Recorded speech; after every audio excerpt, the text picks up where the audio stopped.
हाँ तो भाइयों, क्या हाल है आप सबके? खैरियत अल्हम्दुलिल्लाह। बहुत सौ की ज़िंदगी में सुकून होगा, बहुत सौ की ज़िंदगी में नहीं होगा। तो भाई सीन आज का ऐसा है कि मैंने सोचा कि आज थोड़ा सा अलग सिस्टम चलाया जाए और जानवरों को पीछे दिखाया जाए, जो कि मैंने एक बहुत टाइम पहले से सोचा हुआ था। मैंने हमारे नुमान भाई को भी ये बात बोली हुई थी, नुमान भाई मेरे सेटअप पे आओ, फार्म पे आओ, मुझे इस टाइप की वीडियो बनानी है कि पीछे जानवर नज़र आ रहे हो, मैं और आप बैठे हुए बातें कर रहे हो।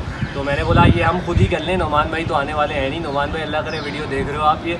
तो खैर आज का सीन जो ऐसा है वो बनाना है हमने एपिसोड 2, पढ़ाई को बनाना है अब आसान। उसका एपिसोड 2 में लेके आया हूँ। तो एपिसोड 2 में ऐसा है कि मुझसे बहुत सारे लोगों ने, मेरे अपने जानने वालों ने मुझसे जो बकरे लेके आते हैं, बकरे लेने आते हैं, मेरी जिनसे बातचीत होती है वो सारे लोग, तो वो लोग बड़े परेशानी सामना करना पड़ता है, उनको परेशानी का सामना करना पड़ता है। वो कहते हैं कि यार जानवर कौन सा ख़रीदें, कौन सा जानवर हमारा अच्छा पलाई पे बनेगा, कौन सा जानवर अच्छा तैयार होगा। तो मैंने बोला यार एक ब्रीफ वीडियो बना के डाल दी जाए, क्योंकि पिछले वीडियो में मुझे बड़ा अच्छा रिस्पॉन्स मिला माशाल्लाह। 2 दिन के अंदर 100+ व्यूज़ चले गए उसमें माशाल्लाह से।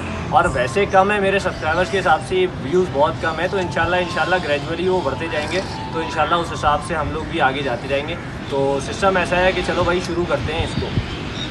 सिस्टम ऐसा है कि मेरा थोड़ा सा पॉज आ गया था बीच में। अच्छा बहरहाल, तो अभी मैं बताना ये चाह रहा था कि हम लोगों ने कौन कौन से जानवर आप लोगों को ख़रीदने चाहिए, और कराची में जिस हिसाब का मौसम चल रहा है और जिस हिसाब का सिस्टम चल रहा है वो सारे उस हिसाब से। देखिए मैंने भी अभी बहुत सारे जानवर रखे हुए हैं, अलग अलग नस्लें हैं मेरे पास, बकरियां भी हैं, बच्चे भी हैं, दुम्बे भी हैं, गुलाबी बकरे भी खड़े हैं। वो उस तरफ हैं, वो मैं आपको बाद में दिखाऊंगा। लेकिन सिस्टम ऐसा है कि हम लोगों को कौन कौन से जानवर रखने चाहिए, ये सारी चीज़ें मैं आपको बताता रहूँगा। आहिस्ता आहिस्ता हम लोग एपिसोड डालते रहेंगे। अभी फ़िलहाल हमारा जो टॉपिक चल रहा है वो फ़िलहाल कराची के मौसम के ऊपर, उसके हिसाब से हम कौन सा जानवर ख़रीदें, कौन सा जानवर जो है वो पालें, कौन सा जानवर इस मौसम, हमारे कराची के मौसम के हिसाब से कौन सा जानवर सबसे अच्छा पलेगा।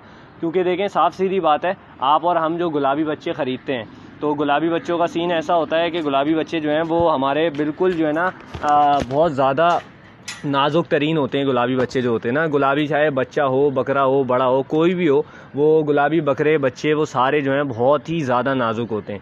मैं एक चीज़ भी आप लोगों को बता देता हूँ, ये दोनों जानवर मैंने ख़रीदे हुए 1,15,000 रुपये के। अब ये दो इतने से बच्चे हैं। मुझे पता है कि सीधी बात बता रहा हूँ, मैं आप लोगों से बात कर रहा हूँ कि जानवर कौन से ख़रीदने चाहिए। उसके बावजूद मैं आपसे ये बात कर रहा हूँ कि मैंने ये जानवर दोनों के दोनों बड़े महंगे ख़रीदे। महंगे ख़रीदने की वजह ये है कि मेरे साथ मेरा कज़न भी था, ब्लॉग मेरे साथ मेरा कज़न भी था, तो उसको बकरी समझ आ गई थी। उसने बोला यार ये 2 जानवर साथ दे रहा है। मैंने बोला चलो तुम्हें बकरी समझ आ रही है, बकरा मैं ले लेता हूँ, जो भी हिसाब होगा वो घर जाके देख लेंगे, हिसाब बराबर का। तो 1,15,000 रुपये के दोनों बच्चे मैंने ख़रीदे हुए। थोड़े टाइम बाद मैंने फिर भी आप लोगों की याद दहानी और बताने के लिए पैसों का मैंने सिस्टम सारा क्लियर कर दिया। मसला मुझे सबसे पहला जो मसला मुझे आया वो ये, घर आते ही दोनों जानवरों को मेरे मोशन हुआ। मोशन क्यों हुए? एक तो जगह चेंज हुई, क्या मैंने शुरू में बोला था कि नाजुक जानवर है, जगह चेंज हुई, मोशन हो गया। दूसरी चीज़, अभी तक वो चीज़ें रिकवर नहीं हुई हैं। हाँ हल्का फुल्का रिकवर हो गया, बकरे को पूरा रिकवर हो गया, लेकिन क्या मैं इसको जिधर हरी घास दिखा भी दूंगा ना, जो उसी दिन मोशन करना शुरू कर देगा। ये इतने हल्का जो है इसका मैदा होता है। तो ये चीज़ हमें फेस करने को मिलती है गुलाबी पालने के बाद। तो गुलाबी जो भी पाले भाई, साफ़ सीधी बात है, अगर उसके अंदर जिगरा है तो वो गुलाबी पाले। मेरा मानना ये है कि इस वक्त जो कराची में काम कर रहे हैं बकरों का, मैं कोई ख़ास काम नहीं करता यार, मेरा छोटा मोटा फार्म था वो भी ख़त्म हो गया, जो भी वजहें थी, खैर इंशाल्लाह नया सेटअप भी होगा। तो इस वक्त जो कराची में शौक़ कर रहे हैं लोग, मेन जो शौक़ हो रहा है, चाहे बड़े पैमाने पे हो रहा हो या छोटे पैमाने पे हो रहा हो, वो 2 चीज़ों का शौक़ हो रहा है। आप मामू भांजा कैटल फार्म को ले लें, वो सिर्फ जो नाम में मशहूर है वो है दुम्बों की वजह से मशहूर। पहला शौक़ जो दुम्बे होते हैं सख्त जान। अब दुम्बों में कौन सी नस्ल रखनी है, क्या रखनी है, एक हमारा एक अलग टॉपिक है, अलग चैप्टर है, वो अलग बनाऊंगा। अभी फ़िलहाल हम बात कर रहे हैं नस्ल कौन सी और क्या जानवर कराची में रखना चाहिए। तो हमने रखने हैं पहली चीज़, या तो दुम्बे पालो। अगर आपने सिर्फ शौक़ करना है, ट्रेडिंग करनी है, तो उसका भी एक अलग टॉपिक है, उस पर भी अलग से बात करेंगे। एक अचानक छोटी सीरीज़ नहीं है भाई, बहुत लंबी सीरीज़ है, चलती रहेगी एपिसोड। तो मेन हमने दुम्बे रखने। दूसरी चीज़ जो हमने अच्छा शौक़ करना है, जो सख्त जान है, दुम्बे की ही तरह सख्त जान है, वो है टेडे टापरों का शौक़, जो कराची में इस वक्त टॉप ऑफ द लाइन चल रहा है। मतलब ऐसा टेडो का शौक़ ऐसा हुआ है कि जैसे आपके पास एक होंडा सिविक है, गाड़ी है, आप रात में अंधेरे में खड़े होकर भी बेचोगे ना तो वो गाड़ी बिक जाएगी। मशहूर हुई हुई है गाड़ी, ट्रेंड में है गाड़ी, वो फ़ौरन बिक जाएगी। इसी तरह टेडे टापरे जो हैं वो ट्रेंड में मशहूर हुए हैं, अंधेरे में भी खड़े हो गया, आपको मजबूरी है, पैसों की ज़रूरत है यार, बहुत अच्छा टेडर तैयार हुआ है और सस्ते से सस्ता और मतलब बहुत अच्छा टेडा आपको 20,000 रुपये के अंदर भी मिल सकता है, 30,000 रुपये के अंदर से भी मिल सकता है। और अगर आप 50,000 रुपये तक या उससे ऊपर जाओगे तो आपको बहुत ही टॉप क्लास का टैडा मिल सकता है। तो अगर रेंज अच्छी है, वरना 50,000 रुपये में आप 2 ले लो, 2 टैडो का शौक़ कर लो। तो पहले जो नया नया शौक़ करने वाले लोग हैं उनको मेरा मशवरा यही है भाई, सीधी सीधी बात है, छोटे जानवर पे रिस्क लेके देखो। छोटा जानवर इन अ सेंस कि छोटा टैडा टापरा जो कि सख्त जाने, तुम्हें पालने में भी मज़ा आएगा, थोड़ी सी कॉस्ट पे भी डिफरेंस आएगा। खाते सब सेम ही है, कोई ये बात नहीं है कि छोटा जानवर है तो ज़्यादा कम खाएगा, खाते सब सेम है, लेकिन आपको थोड़ा सा ना उस पर फ़र्क आएगा, आपको पालने में मज़ा आएगा। आप उसको कुछ भी दे दो वो खा लेगा। ये गुलाबी ऐसे हैं, इनको मैं अगर गंदुम दूंगा ना 1 मिनट को ये उस पर भी नखरा करेंगे। मैं इनको छिलका चोकर दूंगा फ़ौरन खा लेंगे, लेकिन छिलका चोकर पे ये उस लेवल का तैयार नहीं हो सकते जैसा गंदुम पे होंगे। तो ये सारी चीज़ें देखने वाली हैं कि हमने किस वक्त जानवर को क्या देना है और कौन से जानवर को क्या देना है। तो 2 पॉइंट हमारे पास ये आ गए। एक हमारे पास आ गया, हमने दुम्बा पालना है, दुम्बा आप मैं नस्ल वगैरह बाद में बात करेंगे। और दूसरा टैडे टापरे पालने, इनकी नस्ल 2-3 ही चलनी है। एक पॉइंटेड टैडा चल रहा है और टापरे तो छोटे छोटे पान वाले कान, जो पत्ते वाले कान होते हैं, वो वाला टैडा, अब टापरा चल रहा है। अब जैसे मैंने ये दुम्बे मंगवाए हुए, सवाद से मंगवाए हुए, तो इनका सीन ऐसा है कि दोनों दुम्बे मेरे पास सवाद से आए, लॉन्ग टेल दुम्बे मेरे पास आप सबने पहली बार देखे। मंगवाने की वजह ये है कि मैं भी एक एक्सपेरिमेंट कर रहा हूँ। लोग बोलते हैं यार बाहर से जानवर आ रहा है तो हो सकता है बीमार हो जाए, ये हो जाए, फ्रॉड हो जाए। अच्छा, मेन पॉइंट जो मैं बीच बीच में आपको बताता रहता हूँ कि बाहर से जानवर मंगवाने में हमारे पास होता है कि आप पाकिस्तान में रह रहे हो भाई, साफ सीधी बात है, बड़ा फ्रॉड है, बड़ा फ्रॉड है। आप पाकिस्तान में रह रहे हो, बहुत फ्रॉड होता है हमारे साथ ना। तो मैंने ये दुम्बा मंगवाया, आप सबने देख लिया। अब ये काला दुम्बा इसमें से थोड़ा सा जो है ना वो कमज़ोर है, और सफ़ेद दुम्बा माशाल्लाह बनिस्बत काले दुम्बे के ये थोड़ा सा जो है वो जान में अच्छा हो गया है और था भी अच्छा। अब इसमें 2 वजह हैं। एक वजह ये है कि सफ़ेद दुम्बा थोड़ा सा बड़ा है और काला वाला दुम्बा उम्र में थोड़ा सा छोटा है, तो उसका बोन स्ट्रक्चर अभी बेबी बोन स्ट्रक्चर है। और बड़ा वाला दुम्बा ज़ाहिर है वो बड़ा हो गया तो उसका थोड़ा सा एडल्ट लुक आने लग गया है, और वो थोड़ा सा मुंह पे जो वर्ड कहना चाहूँगा मैं, ये गलत वर्ड है लेकिन मैं बोल दूँगा, मकरू मुंह होना शुरू हो गया है। दुम्बों का यही होता है। तो खैर ये 2 वजह थी।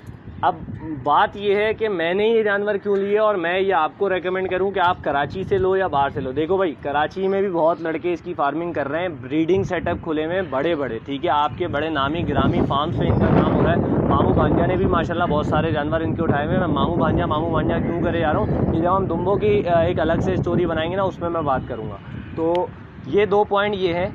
पॉइंट मेरा ये मेन बताने का मकसद ये था कि भाई आप कराची से भी बहुत अच्छी अच्छी चीज़ों की परचेजिंग कर सकते हो। जिन लोगों के घर करीब हैं, शहर में हैं, तो वो लोग जो है, लालू खेत एक बहुत बड़ी मार्केट बन चुकी है। अब आपके हमारे यूट्यूबर्स हज़रात जितने भी हैं बड़े बड़े, मैं अपने आप को नाम नहीं ले रहा उसमें भाई, बिल्कुल नहीं ले रहा, जितने भी बड़े बड़े यूट्यूबर हज़रात हैं वो सब ने उन्होंने क्या किया हुआ है, माशाल्लाह से एक बहुत अच्छे मकाम पे लालू खेत मंडी को पहुंचा दिया है। पहले लालू खेत मंडी में दूर दूर तक लोग होते ही नहीं थे। एक ज़माना था जब आज से 9 साल 8 साल पहले, जब मैं जानवर घर में सिर्फ पालता था, मेरी दूसरा एक चैनल था, उस पर मेरे जानवर जाके देखना, मैं हो सकता है मेरे पास वीडियो पड़ी हुई तो मैं इसी में अटैच कर दूँगा। और जो है वो मैंने कमरे में रखा हुआ था वो वाला जानवर ना, दुम्बा था, और नहीं बकरा था, गुलाबी बकरा। तो उस वक्त भी मैं गुलाबी का शौक़ करता था। उस वक्त मैं इसलिए करता था क्योंकि उस वक्त जो है वो गुलाबी ट्रेंड में था। अब इस वक्त जो है वो गुलाबी ट्रेंड में नहीं है। तो मेन बताने का मकसद ये है कि आप लोगों को परचेजिंग करनी है तो परचेजिंग जो है वो आसान बनानी है, तो आप जाओ, जाके लालू खेत से परचेजिंग करो। भैंस कॉलोनी लगती है, दिनों के हिसाब से लगती है, मुझे आइडिया नहीं है दिन कौन से लगते हैं, आई गेस जुम्मे को भी लगती है। जुम्मे वाली भैंस कॉलोनी से परचेजिंग करो। लांडी में, औरंगी में मंडी लगती है, लांडी में फार्म से परचेजिंग करो। वरना व्हाट्सएप के ग्रुप्स लोगों ने बहुत सारे बनाए हुए, मैं खुद भी बहुत सारे ग्रुप्स में ऐड हूँ, तो व्हाट्सएप के ग्रुप्स पे आप अपना रेट डालो कि यार मुझे 40,000 रुपये में गुलाबी बकरा चाहिए इस कलर का। आपके 2 मिनट के अंदर चैट जो है वो व्हाट्सएप का डीएम जो है वो आपका इतना भर जाएगा कि आप परेशान हो जाओगे, यार कितना माल है लोगों के पास और कितने लोग एक तरह से फारिग है। फ़ौरन मैसेज किया और फ़ौरन भेज दिया। वो भाई फारिग नहीं है, उसकी वजह ये है कि लोग जो हैं वो जानवर शौक़ बड़ा अच्छा कर रहे हैं। कराची में शौक़ बड़ा ऊपर चला गया। खैर, हमने जो है टैडो टापरों में जो ब्रीड्स उठानी है, जो कलर उठाने, जो अगर हमने ट्रेडिंग के हिसाब से उठाना है तो ट्रेडिंग के हिसाब से इस वक्त जो सबसे टॉप पे चल रहा है वो 2 तरह के टैडे चल रहे हैं, और वो ये हैं, एक अबलक टैडा है। अब अबलक में उसकी अगर पिंक नोज़ हुई तो आपका छक्का ही छक्का है वो, और अगर पूरा वाइट है पूरा और पिंक नोज़ में है और पॉइंटेड है बिल्कुल, इतने से कान है और बिल्कुल ऊपर पॉइंट हुआ है। आप सबने मेरा राधे देखा होगा, राधे भी पूरा पॉइंट्स में नहीं था, लेकिन अल्लाह का शुक्र है बहुत अच्छे पैसों में सेल हुआ, बहुत नाम कमाया, डेल्फा गया। तो ये सारी चीज़ें, टैडा जो है ना वो टैडा ऐसा आइटम है कि भाई कैसा भी हो ना, बस टेढ़े वाली शक्ल हो, थोड़ा सा मकरू फेस हो, दाढ़ी वाड़ी हो, कलर में अच्छा हो, खूबसूरत हो और जान में अच्छा हो, तो वो टेढ़ा बिक जाएगा। ये हो गई आपकी ट्रेडिंग के हवाले से कि अगर आपने टेढ़ा पालना है और पाल के बेचना है तो आप अबलग कलर उठाओ। ब्रीडिंग के लिए भी अबलग कलर बेस्ट है, ठीक है। अबलग से आप ब्रीडिंग करवाओ, आपका जो रिजल्ट आएगा वो मरे से मरा बच्चा 40,000 50,000 रुपये का बिकेगा। या अगर वो बकरी की वजह से पॉइंट्स में बहुत अच्छा निकल आया तो वो फिर आपका 1 लाख रुपए से ऊपर का भी बच्चा बिक सकता है। जी हाँ भाई, यही बात कर रहा हूँ कि वो 1 लाख रुपए से ऊपर का भी बच्चा आपका बिक सकता है।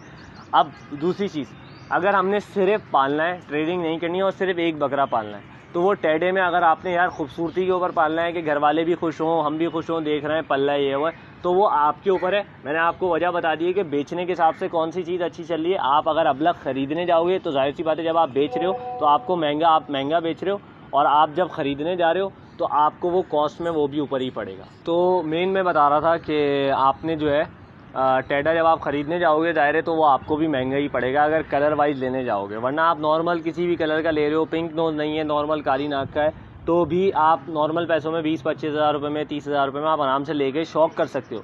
चारा वारा वो आपने खुद देखना है, वो एक अलग हिसाब है, रेट फ्लक्चुएट होते रहते हैं। तो अब बाकी बहुत सारी बातें इस में मैं आपको नहीं बता सकता, वीडियो काफ़ी लंबी हो जाएगी।